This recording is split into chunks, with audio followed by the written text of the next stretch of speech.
A deal is on the table, not a trade deal, not a diplomatic gesture, but a choice. Washington just handed Canada an ultimatum disguised as an olive branch, and the price of saying yes is something Canada spent the last year building from scratch. This is where it starts. Stop. Whatever you're doing right now, stop. I need your full attention for the next 25 minutes because what just landed in Ottawa's inbox is not a routine trade negotiation. It is not diplomatic noise. It is a pressure test designed to force Canada into a choice that cannot be undone. Washington has made its move, and the conditions attached to that move, if accepted, would dismantle something Canada spent the last year quietly, deliberately, and successfully building. Welcome to Updated Intel. If you are not subscribed to this channel yet, do it right now. Hit the bell because the analysis you are about to hear is not what you will find anywhere else.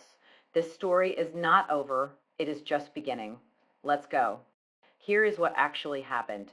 For months, the Trump administration maintained that its tariff strategy toward Canada was working, the pressure was building, Ottawa would eventually fold, Canada would have no choice but to realign itself with Washington's economic agenda. That is what they said, but Canada did not fold. And so Washington made its move, according to sources cited by Global News and Reuters. The Trump administration is now signaling what it calls conditional exemptions for Canada, real tariff relief, meaningful tariff relief, but with a price attached that Canadian Prime Minister Mark Carney never publicly agreed to and may not be able to accept. Here is the condition. Let me read this slowly so it lands properly. Canada must apply the exact same tariffs on Chinese steel and electric vehicle batteries that the United States applies. Not similar tariffs, not comparable tariffs, identical ones. Do you understand what that means? It means dismantling the landmark trade agreement Carney signed in Beijing in January of 2026, a deal that took years of broken diplomatic relationships to rebuild, a deal that delivered something concrete and measurable for Canadian farmers and exporters. So let me give you the numbers. Under that agreement, Chinese tariffs on Canadian canola dropped from 84% down to approximately 15%. Canadian farmers who had been locked out of one of the largest agricultural markets on the planet for years suddenly had access again. On the other side, Canada lowered its tariff on Chinese electric vehicles from 100% down to 6.1%, with an initial cap of 49,000 vehicles, a carefully calibrated opening, not a flood, a signal. Washington's reaction to that deal was immediate. Threats of 100% tariffs on Canada, then briefly a suggestion that the deal was actually a good thing, then more threats. That instability, that whiplash, was not an accident. It was precisely the reason Carney pursued the China relationship in the first place. You cannot build a long-term economic strategy around a partner whose position changes with a single post. On social media, Washington just offered Canada a way out of one trap by walking directly into another one. If you want to keep up with developments like this that shake the global economy, make sure to hit that subscribe button right now and turn on notifications so you never miss an update. But wait, here's the part that most analysts are completely missing. Everyone is framing this as Washington applying pressure and Canada deciding how to respond. Strong versus weak, comply or resist. That is the frame being used almost everywhere right now. That frame is wrong. Ask yourself a different question. Why now? Why is Washington offering conditional exemptions at this specific moment? Not 6 months ago, not 6 months from now, right now, because the original theory behind the tariff pressure was simple. Economic pain would eventually overcome political will. Canadians would pressure their government to accept American terms. The business community would demand alignment. Canada's diversification strategy would turn out to be rhetoric rather than reality. That theory is not playing out the way Washington anticipated. Here is what the data is showing, and I want to be precise about where this comes from because this matters.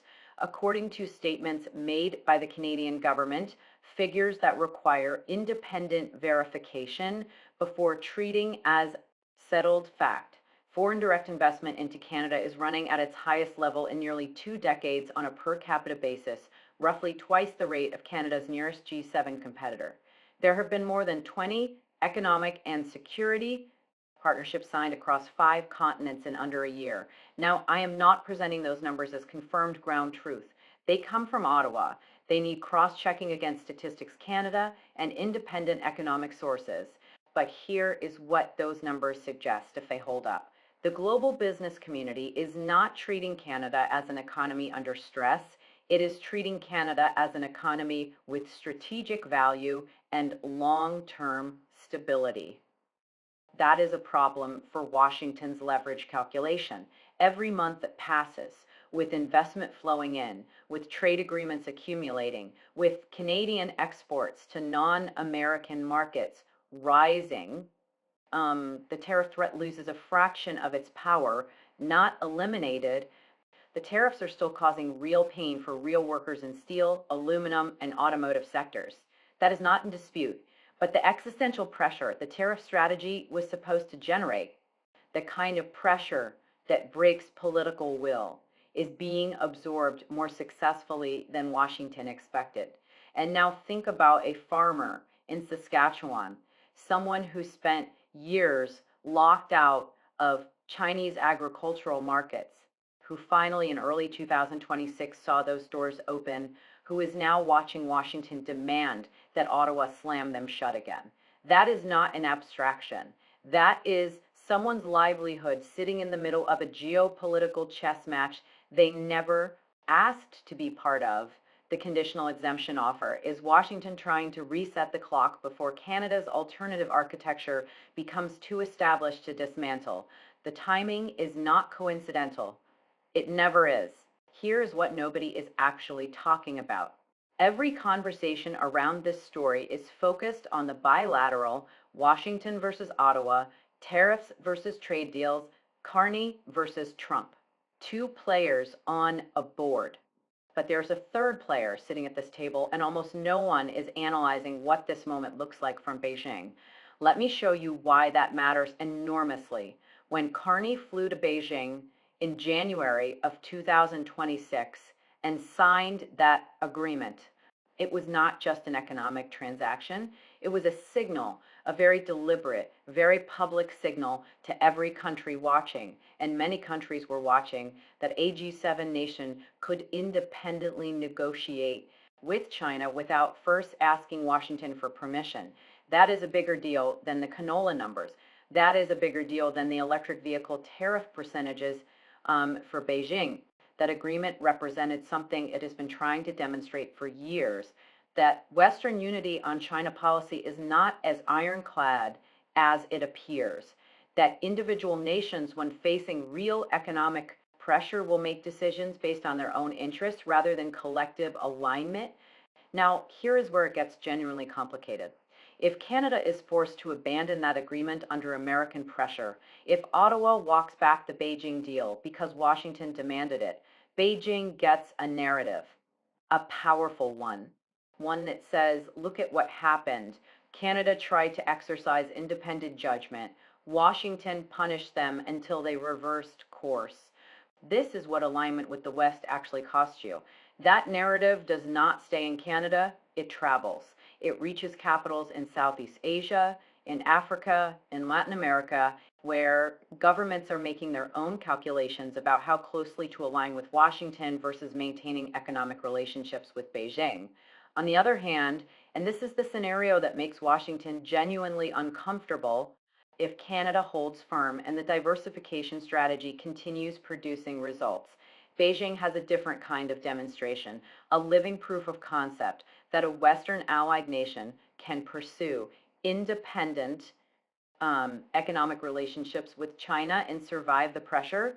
Either outcome serves Beijing's broader argument. That is the third dimension of this story that is almost entirely absent from mainstream coverage. Now, I want to be direct with you about something because I think intellectual honesty matters. And here I am not telling you that Beijing engineered this situation. I am not telling you there is a coordinated strategy between Ottawa and Beijing designed to undermine American trade policy. That would be speculation dressed up as analysis And I refuse to do that. What I am telling you is this: the structural incentives are real, the geopolitical logic is real, and the fact that Washington's demand specifically targets the Canada China agreement, rather than addressing other aspects of Canadian trade policy, suggests that the symbolic dimension of that agreement is not lost on anyone in this negotiation. United States Trade Representative Jameson Greer said it plainly at a congressional hearing, his words, not my interpretation: Canada is doubling down on globalization when Washington is trying to correct for the problems of globalization. Let me read that again. That is not a complaint about steel dumping.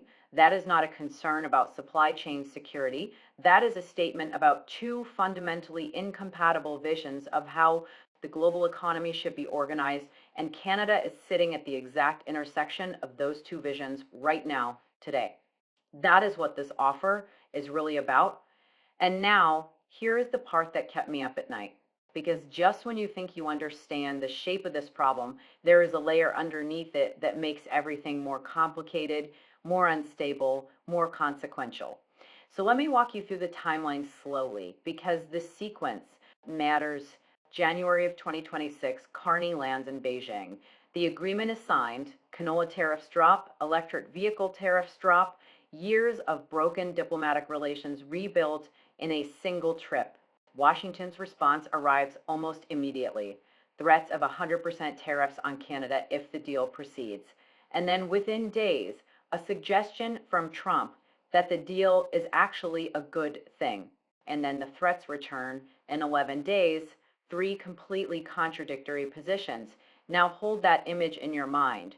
Weeks later, Greer is sitting before a congressional committee telling lawmakers that Canada is moving in the wrong direction, that Canada is doubling down on globalization at precisely the moment America is trying to move away from it. So, and then the conditional exemption offer appears. That sequence is not random noise. That is a negotiating pattern. And once you see it, you cannot unsee it. So here is the paradox that I think is the most underreported element of this entire situation. Carney has never closed the door on deeper North American integration. The concept of Fortress North America, a jointly protected economic zone, giving both countries preferential access while presenting a unified front to the rest of the world, is something Ottawa has explicitly said it remains open to. That openness is genuine, it is on the record, it is not a bluff. But Fortress North America only works if both partners trust each other enough to build something durable together. It requires a foundation of predictability, of consistency, of a partner whose position does not reverse itself 3 times in 11 days. And by applying this kind of pressure, by making demands that require Canada to dismantle the very diversification architecture that demonstrates Canadian strategic independence, Washington may be undermining the conditions necessary for the deeper integration it claims to want.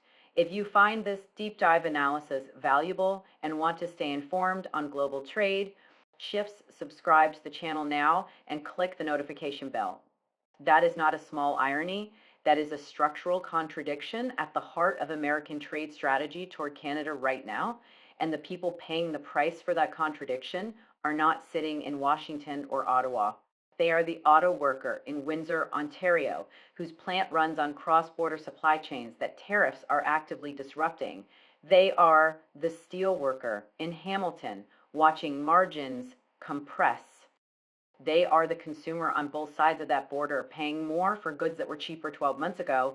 The geopolitical chess match happening at the top produces very specific, very material consequences at the bottom. Three things are being decided right now simultaneously: the future of North American economic integration, the viability of allied nations pursuing independent trade relationships, and the cost of groceries, manufactured goods, and energy for ordinary people who never voted on any of this. That is the full picture, and we are not done yet. Now, here's the question nobody is asking, and I mean nobody. Every analysis of this situation, every breakdown, every commentary, every op ed is asking the same question: will Canada accept the deal or reject it? That is the frame binary, accept or reject, but that is the wrong question entirely. And the right question is, what does Canada's counteroffer actually look like? And more importantly, what leverage does Carney bring to that conversation that he did not have 12 months ago? Because here's what I have been thinking about. And I want to walk you through three specific scenarios that I think represent the realistic range of what happens next. These are analytical frameworks, not predictions, but they are grounded in the actual strategic logic of where both sides are positioned right now. Scenario one, sectoral alignment. Canada agrees to restrict specific categories of Chinese goods, not the full alignment Washington is demanding, but a targeted list. Certain steel grades, certain battery components, enough to give Washington a political win it can describe as progress, while preserving the agricultural dimensions of the Beijing Agreement that matter most to Canadian farmers. This is the most transactional path. It requires both sides to accept something less than their stated position, which is historically how most negotiations actually end. Scenario two, the security carve out.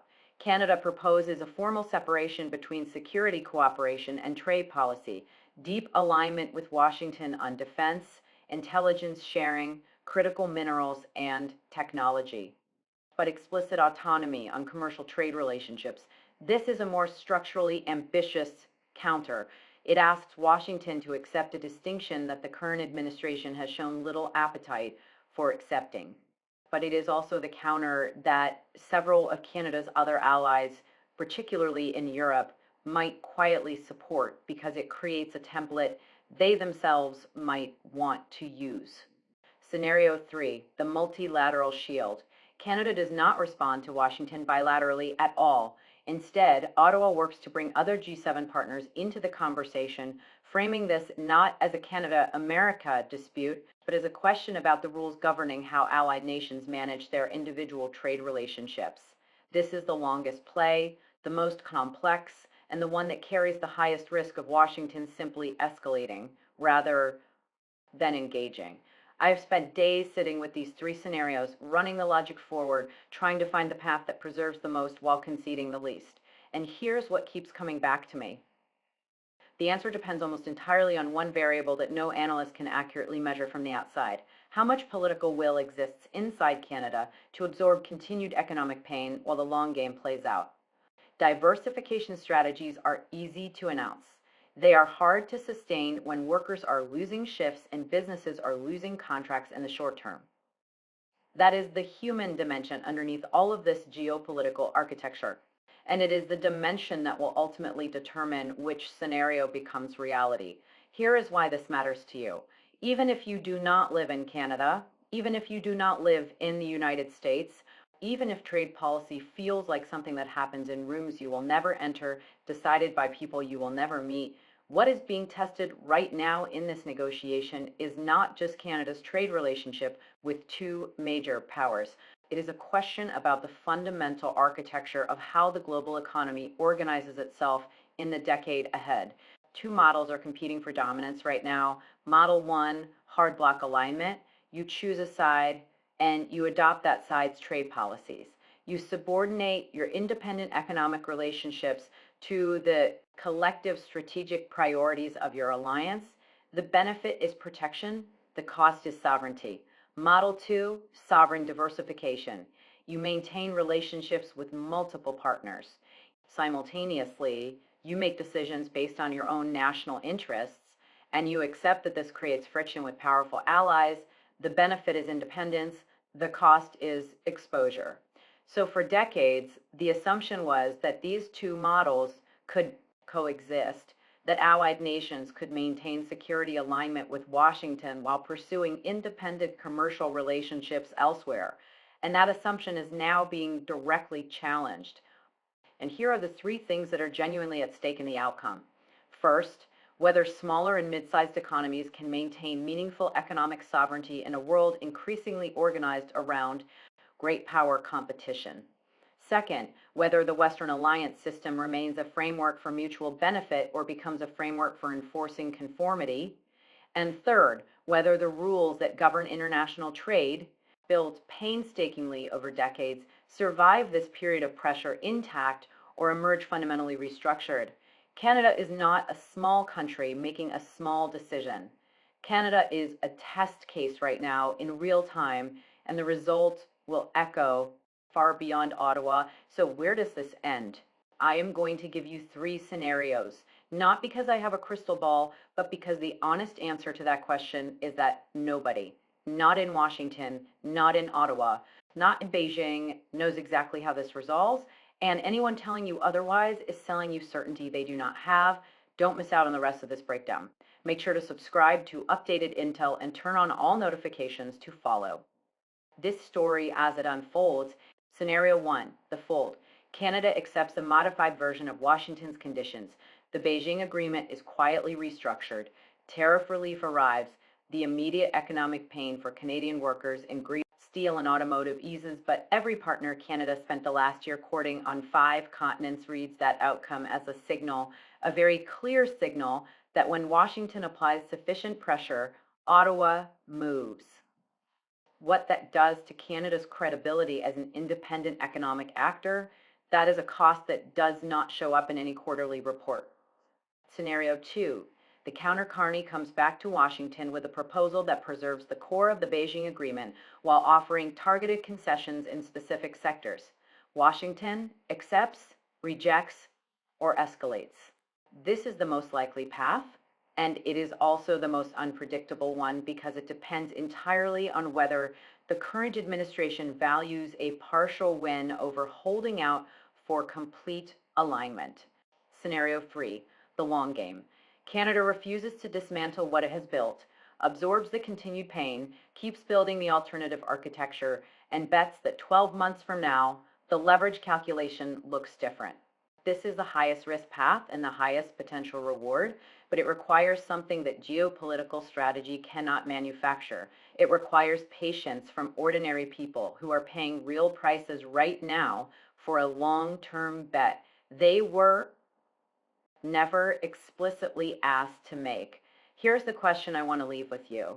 If this were your country, if these were your workers, your farmers, your supply chains, which scenario would you choose? And which scenario do you think actually happens? Drop it in the comments. I read every single one, and I will be back the moment this situation moves because it will move. And when it does, you need analysis that goes this deep, not just headlines. The unfolding dynamic between these economic powers points to a deeper reality about modern trade relations. The era of frictionless global commerce is giving way to a fragmented landscape where economic decisions are inherently security decisions. As Canada navigates this crossroad, the choices made by the current administration will resonate globally, serving as a blueprint for other middle powers caught in the crossfire of major geopolitical rivalries. Every diplomatic cable, every public statement, and every tariff adjustment serves as a chess move in a much broader conflict over who dictates the rules of global engagement. For the average citizen, this isn't just about macroeconomic figures or international law, it's about the tangible cost of daily life. The instability created by these ongoing negotiations threatens to disrupt domestic supply chains, directly impacting the availability and pricing of essential commodities, from the manufacturing hubs of Ontario to the agricultural fields of the prairies. The domestic implications of this international standoff are immediate and far reaching. As policy analysts dissect the potential counterproposals, the focus remains on Canada's ability to protect its national interests and without completely alienating its most critical economic ally. The structural vulnerability of relying heavily on a single trading partner has never been more apparent. While the diversification strategy was designed to mitigate this exact risk, the transition period leaves the nation exposed to immense pressure. Whether the established frameworks can withstand this concentrated diplomatic pushback remains the central question that will define the economic trajectory of the region for years to come. The ultimate resolution of this trade dispute will signal whether strategic autonomy remains viable for integrated economies in the modern era. If Canada successfully maintains its independent commercial ties while preserving its essential alliance with the United States, it will demonstrate that economic diversification is not merely an idealistic policy but a sustainable strategy. Conversely, a retreat from the Beijing Agreement would underscore the immense gravity of economic gravity exerted by Washington, reinforcing the reality of regional trade blocs As we watch this geopolitical narrative develop, the importance of independent, thorough analysis cannot be overstated.